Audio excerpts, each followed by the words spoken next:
Be ready. 5 seconds. Start. I am extremely happy to be here with all of you at the International Day of the Disabled Persons.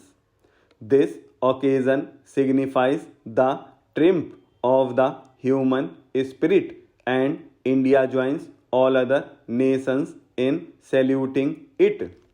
I extend my hearty congratulations and greetings to the winners of the National Awards for the Welfare of People with Disabilities this year.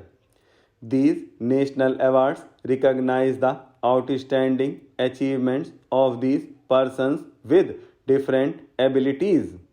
They symbolize that disability is no impediment to attaining excellence and that disabled people are second to none in any activity. I would like to felicitate the awardees in all categories, especially the disabled persons whose extra dedication and courage have been recognized through this award. Equally important are the institutions and individuals that have helped bring persons with disabilities into the mainstream. I am pleased to see in this hall so many award winners and other dedicated persons who are themselves disabled or working for the cause of the disabled. Each of them has carved a place for themselves in their respective fields. India's history has had many people with outstanding abilities who transcended their physical limitations. The philosophy of sage Ashtavakra, the bravery of Rana Sanga, the poetry of Surdas are a cherished part of our heritage. Such people have been the torchbearers of our society, shedding light and bringing hope and courage to millions of people. Today, too, there are many talented persons in music, dance, painting, literature who have surmounted physical challenges to achieve their goal. For example, the artists so dedicatedly paint using only their foot and mouth and create such wondrous pictures. Ved Mehta, one of our foremost writers, cannot see. The National Award Day is an appropriate occasion for introspection and future planning. The task before us is challenging. We need to prevent disability. We also need to train and rehabilitate disabled people through education, training, and productive employment.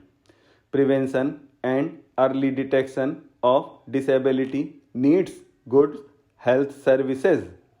Nutrition, family planning, and immunization programs like the Pulse Polio have to be strengthened. In this connection, I am happy to announce that the National Polio Project for Early Intervention to prepare the mentally challenged persons to integrate with family and community that I had inaugurated in June this year is being extended to cover 1 lakh children. We can take the help of technological progress for the disabled persons.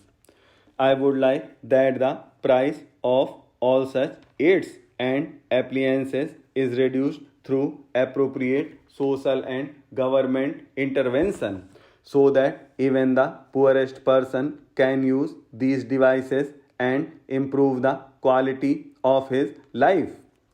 The physical environment in which the disabled live and work has to improve. Facilitating access to building and public transport can go a long way to easing the difficulties which disabled persons encounter. constructing ramps, modifying transport, etc. will help create a barrier-free environment for the disabled. Such efforts would give a greater autonomy to the disabled. Society owes this much to our disabled citizens, as often it is the socio-economic conditions that have created the disability.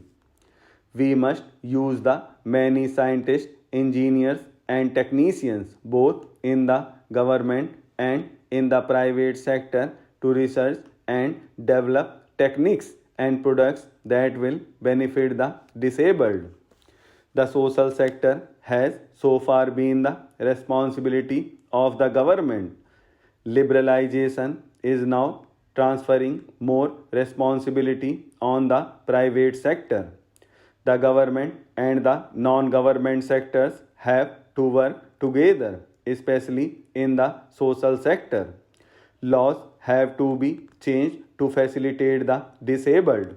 Society's attitude too must change from pity to achieve compassion. Only then can the disabled get their rightful share of all benefits that society can offer. Healthcare, education, and employment are the critical areas where the disabled need greatest support.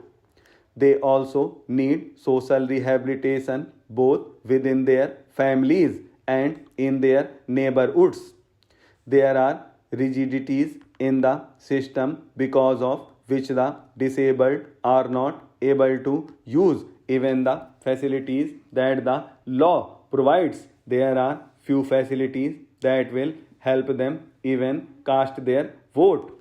These legal, administrative, and physical barriers must be removed. The government, NGOs, and professionals have to get together and identify how to provide these critical services to the disabled, especially for disabled women in rural and far-flung areas who are the worst sufferers.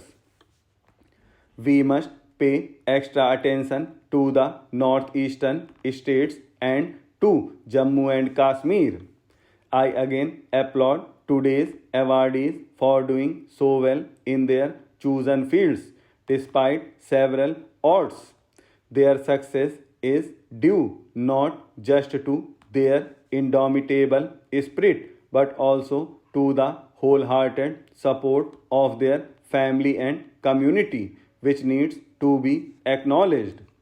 India has to work tirelessly to create a society where the disabled are fully integrated in the daily lives and in the hearts and minds of all of us.